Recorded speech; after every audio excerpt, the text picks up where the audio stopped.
Alors, on se retrouve aujourd'hui dans le livre du prophète Ésaïe au chapitre 13, dans les 12 premiers chapitres, même s'il n'est pas question que de ça, il était question beaucoup du jugement contre les deux royaumes israélites, le royaume du nord et le royaume de Juda.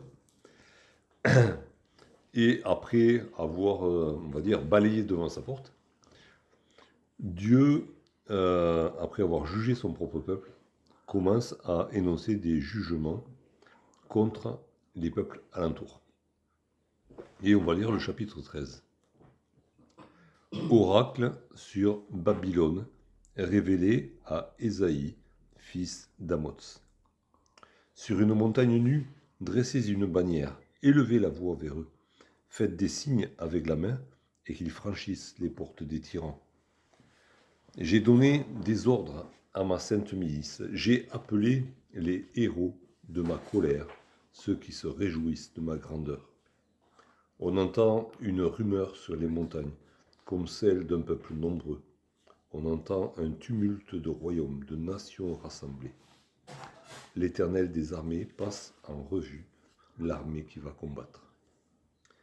Ils viennent d'un pays lointain, de l'extrémité des cieux. L'Éternel et les instruments de sa colère vont détruire toute la contrée. Gémissez, car le jour de l'Éternel est proche. Il vient comme un ravage du Tout-Puissant. C'est pourquoi toutes les mains s'affaiblissent et tout cœur d'homme est abattu.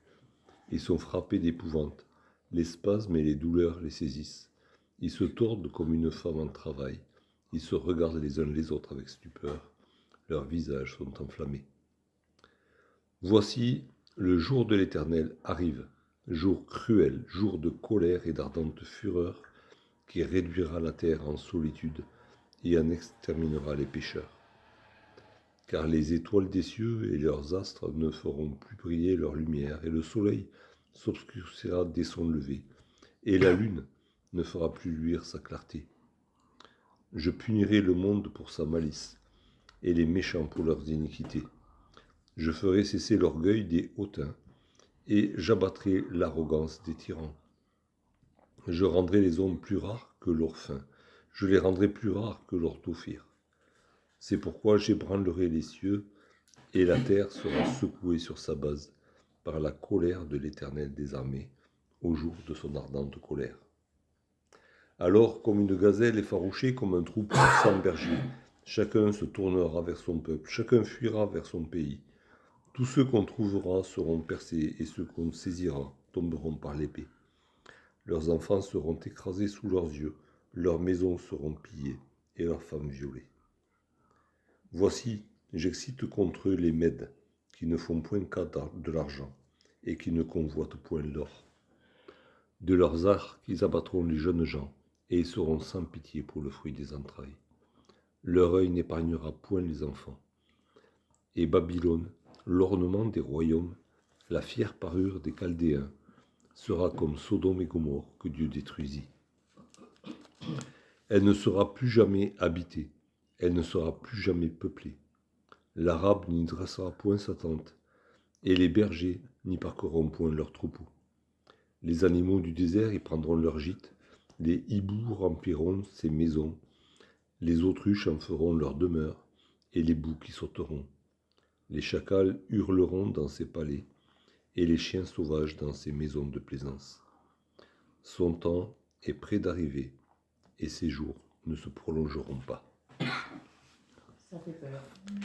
Alors ça fait peur, oui, en effet. C'est comme au chapitre 10 où il était question du jugement de Dieu sur Israël, et c'était comparé à une tempête qui arrache les arbres. Ben, c'est la même colère, c'est le même Dieu qui est en colère contre les pécheurs en général. Ils ne sont pas de la même nationalité, mais c'est pas une raison pour apaiser la colère de l'Éternel, quelle que soit la nationalité. Le péché, c'est le péché. Et donc oui, ça peut faire peur. Oui, c'est violent. D'ailleurs, il est question que tout le monde a peur. D'ailleurs, hein. Même les plus courageux, ils n'ont plus de courage. Tout le monde s'enfuit devant la colère de l'Éternel parce qu'il n'y a personne qui peut résister à ça. Alors oui, ça fait peur. D'autre part, alors c'est annoncé dès le début et ça se termine avec, toujours en parlant de Babylone, mais en gros c'est quand même une prophétie, un petit peu comme beaucoup de prophéties, qui est comme des poupées russes. Hein. Il y a la prophétie contre la Babylone physique de l'époque, mais il est aussi question du jour de l'Éternel, le jour du jugement dernier, et il est aussi question, alors, et on peut faire aussi le lien avec la Babylone dont il est parlé dans le livre de l'Apocalypse. Hein. Mais c'est pas pour rien que cette ville est appelée Babylone dans l'Apocalypse. Hein. Et sinon, elle aurait été appelée autrement. Mais Babylone est le symbole de l'orgueil humain, de la révolte contre Dieu aussi.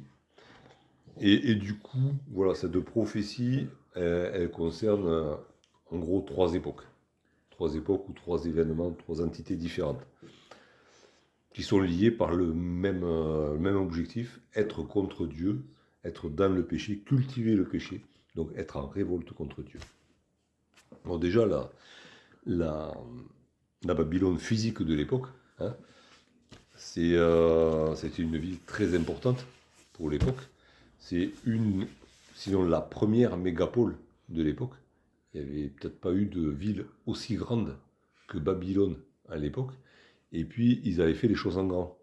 Hein, c'était vraiment une mise en scène des palais, des temples, pour écraser un petit peu les peuples alentours. Hein, celui qui arrivait à Babylone, ah ouais, il en prenait plein la vue avant même d'arriver déjà. Hein. Babylone, à la surface de la ville, alors pas complètement bâtie partout, mais ça représentait quand même 1000 hectares. Hein. On prend à peu près 1000 terrains de foot, on les met côte à côte. Vous voyez un petit peu ce que ça fait. Hein. Ça fait un petit peu moins que Béziers, on va dire, hein, si Béziers-Ville, vraiment ville, mais quand même déjà, ça, pour l'époque, c'était quelque chose d'énorme. Surtout quand on voit les contrées alentours, alors il y avait des contrées fertiles le long de l'Euphrate, tout ça, mais après c'était quand même pas mal désertique plus loin, quoi. Donc voilà, c'est une vraiment très grande ville pour l'époque, avec des défenses militaires énormes, hein, une muraille qui faisait faire une quinzaine de kilomètres. Et c'était pas une muraille unique, c'était la muraille extérieure. En fait, il y avait trois murailles, une petite, une grande, une petite, avec des fossés au milieu. La grande, on pouvait faire rouler des chars dessus, au sommet. Donc, vous imaginez la base, hein, si ça montait comme ça. C'est vraiment quelque chose d'énorme. Et c'est cette Babylone, donc, ce royaume, cet empire babylonien, qui va mettre un terme au royaume de Juda, qui va détruire Jérusalem, qui va déporter le peuple de Juda à Babylone et dans tout l'empire. Donc c'est vraiment, Babylone va être à un certain moment l'instrument de Dieu pour punir son peuple. Mais, et d'une manière, on va dire, quasi définitive, puisque tout le peuple est déporté, à part les plus pauvres qui sont laissés sur place pour cultiver les champs. Et Jérusalem est rasée.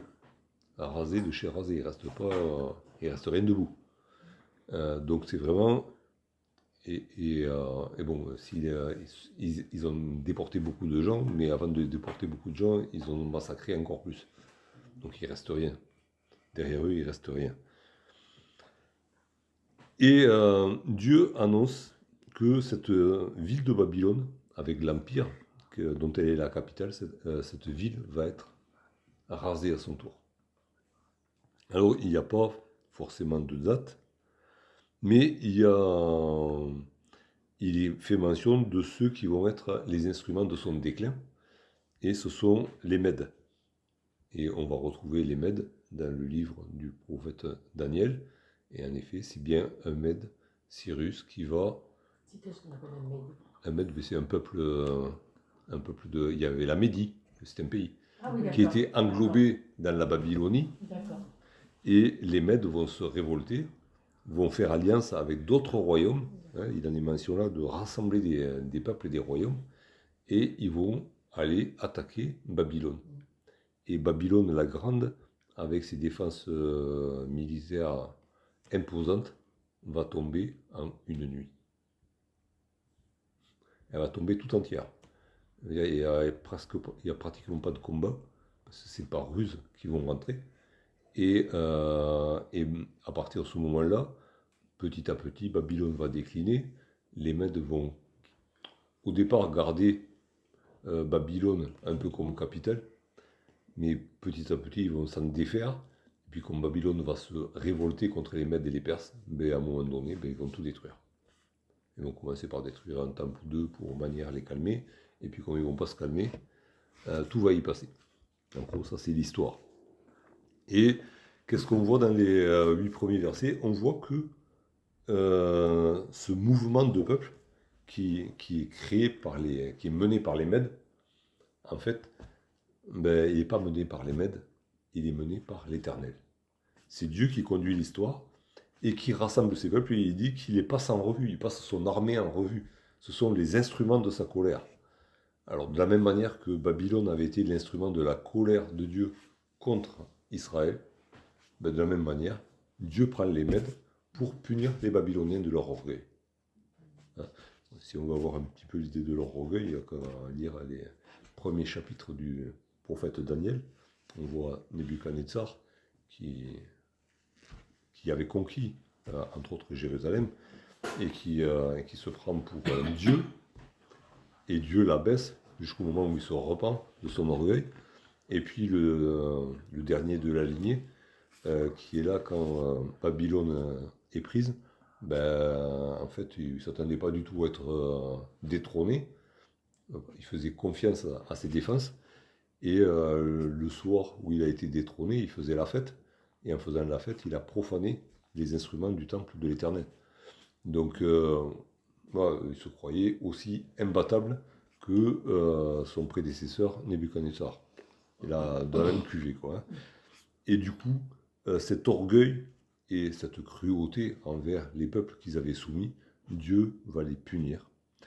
Et en rassemblant d'abord les peuples, à l'intérieur même de l'Empire, il va susciter cette révolte, ce rassemblement. C'est pas toujours que tout le monde se rassemble aussi. Voilà, il va créer ce rassemblement et le jugement va tomber sur Babylone. Et Babylone, une fois que les Mèdes et les Perses l'auront détruite, beaucoup plus tard encore, mais elle n'aura plus cette fonction de capitale, et puis elle sera détruite.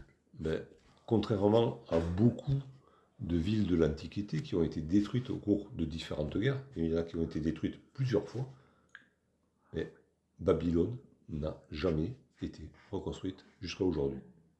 Et ça, c'est la parole de Dieu qui s'accomplit. C'est impressionnant parce que Dieu avait interdit à son peuple, par exemple, de reconstruire Jéricho. Il a dit, celui qui reconstruira Jéricho le fera au prix du sang de ses enfants. Et c'est ce qui est arrivé. Et Jéricho était reconstruite. Et Jéricho était là quand Jésus est venu sur la terre. Dieu a dit, Babylone ne sera jamais reconstruite. Et aujourd'hui, presque 3000 ans plus tard, Babylone n'est toujours pas reconstruite. Alors, petite précision quand même par rapport à Jéricho, elle a été reconstruite effectivement au prix de l'aîné du cadet du roi qui l'a reconstruit, je ne sais plus qui. Oui, voilà, donc la prophétie de l'Éternel s'est accomplie. Alors, elle ne devait pas être reconstruite, mais il avait dit, si jamais ça s'est reconstruit, ce sera au prix de la vie des enfants. Et il a dit, Babylone, par contre, ne sera jamais reconstruite. Et elle n'a jamais été reconstruite. Alors, un certain Saddam Hussein a voulu reconstruire Babylone. Il s'est fait construire un palais, sur l'emplacement d'un palais babylonien. Il a réouvert le théâtre gréco-romain pour y faire des spectacles. Et puis c'est à peu près tout. Et tout le reste, c'est toujours des ruines. Et comme les Américains sont passés par là, c'est encore plus des ruines. Parce qu'ils avaient commencé, les sites de fouilles ont été saccagée par la guerre aussi. Donc voilà, et il reste toujours rien de Babylone, que des ruines, au jour d'aujourd'hui. Alors forcément, tout le monde n'y croit pas à la prophétie de l'Éternel, mais on peut vérifier. Ah oui, mais On peut vérifier quand Ésaïe a écrit cela, constater. c'était bien longtemps avant la destruction de Babylone. Donc il a annoncé la destruction de Babylone et il a aussi annoncé sa non-reconstruction. Et si on regarde, par exemple, il y a Damas, qui n'est pas très loin. Damas a été détruite à un moment donné, on le lira plus tard dans Ésaïe, elle a sûrement été détruite, ou au moins en partie plusieurs fois, mais Damas est toujours habitée aujourd'hui. Et c'est une des villes les plus anciennes et le plus longtemps habitées sur la Terre. Et elle existe toujours, malgré toutes les guerres qu'il y a pu y avoir. Et il y a plein de Tyr, par exemple, dont il sera question, Jérusalem. Ce sont des villes qui ont été rasées et qui ont été reconstruites et habitées. Pas Babylone. Donc ça, c'est la première prophétie qu'on peut voir ici. Deuxième prophétie, c'est le jugement dernier. Parce qu'il y a des versets qui sont là, qu'on retrouve dans la bouche de Jésus, qu'on retrouve dans les épîtres aussi, quand il est question du jugement dernier. Alors, il est question du jour de l'Éternel. Quand il est question du jour de l'Éternel, c'est le jour du jugement dernier. Et notamment, il y a le verset 10, où il est question de la lune et des étoiles et du soleil qui ne donnent plus leur lumière. Hein. Il y en est question dans les évangiles, il y en est question dans l'Apocalypse aussi, de la disparition du ciel qui s'obscurcit, le fait qu'on ne voit plus les étoiles, ni le soleil, ni la lune. Hein. Donc, on peut rapprocher cette prophétie du chapitre 13 de ces passages-là aussi. Et le fait aussi que tout le monde s'enfuit, et on retrouve ça aussi dans l'Apocalypse, hein, les hommes qui veulent se cacher de la colère de Dieu, qui disent aux montagnes, tombez sur nous, cachez-nous. C'est la même épouvante. Au verset 13, ce verset qui dit « C'est pourquoi j'ébranlerai les cieux », et qu'on retrouve dans l'Épître aux Hébreux au chapitre 12, qui est cité par l'Épître aux Hébreux au chapitre 12.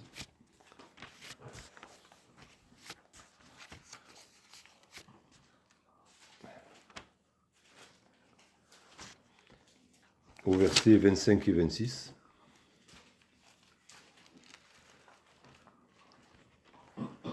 Bon, gardez-vous de refuser d'entendre celui qui parle. Alors, celui qui parle, c'est Jésus-Christ. Hein. C'est Dieu qui a parlé par Jésus-Christ. Car si ceux qui refusèrent d'entendre celui qui publiait des oracles sur la terre n'ont pas échappé, donc là il est question aussi de Moïse, hein, qui a publié les oracles de Dieu sur la terre, combien moins échapperons-nous si nous nous détournons de celui qui parle du haut des cieux.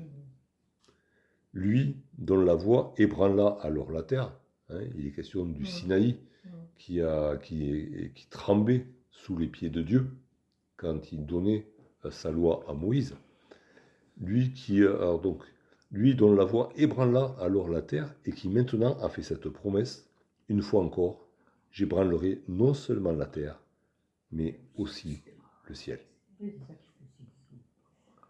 Donc ça fait écho à ça aussi. C'est le même Dieu qui est toujours autant en colère contre le péché et contre les pécheurs, contre les orgueilleux qui veulent se faire l'égal de Dieu. Et du coup, c'est le même jugement. La loi est la même, le Dieu juste est le même, et du coup, la sentence est la même. Il n'y a pas photo. Et ensuite, dans le livre de l'Apocalypse, il est question aussi d'une certaine Babylone. Alors, Apocalypse au verset 17 d'abord. Chapitre 17, pardon. Chapitre 17 au verset 5.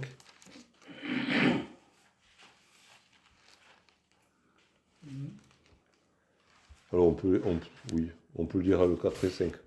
Hein. Après, bon, c'est cette femme était vêtue de pourpre et d'écarlate et parée d'or, de pierres précieuses et de perles. Elle tenait dans sa main une coupe d'or remplie d'abominations et des impuretés de sa prostitution.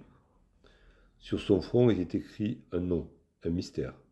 Babylone la grande, la mère des prostituées et des abominations de la terre. Et je vis cette femme ivre du sang des saints et du sang des témoins de Jésus. Et en la voyant, je fus saisi d'un grand étonnement. Donc il y a cette femme qui est appelée Babylone, qui est c'est un nom symbolique, hein, qui rappelle ce qu'était la Babylone antique, hein, cette révolte permanente contre Dieu, cet orgueil démesuré, et surtout ce désir de faire disparaître les témoins de l'Éternel. Hein, Babylone, là, elle est ivre du sang des saints et du sang des témoins de Jésus. Donc ça parle de persécution. Une persécution à outrance contre les vrais disciples de Jésus. Et il est question de prostitution. Et quand dans la Bible, il est question de prostitution, en fait, il est une question pour le peuple d'Israël, par exemple, c'est ceux qui connaissent l'Éternel, mais qui choisissent de faire le mal quand même. Donc il y a une connaissance de la loi de l'Éternel, il y a même une apparence de religiosité, mais c'est pour mieux cultiver le péché, et surtout c'est pour mieux persécuter les vrais témoins de Jésus. Donc cette Babylone, c'est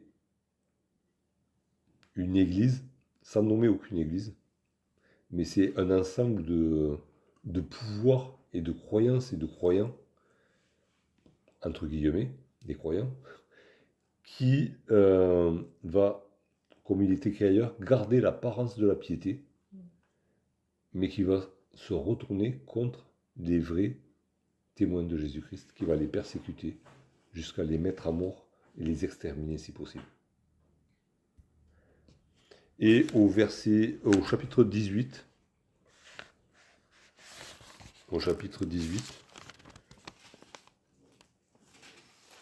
on va lire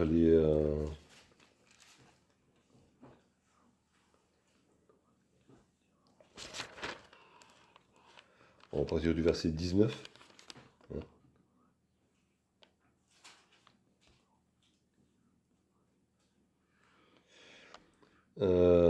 Ils jetaient de la poussière sur leur tête, ils pleuraient et ils étaient dans le deuil. Ils criaient et disaient « Malheur, malheur !»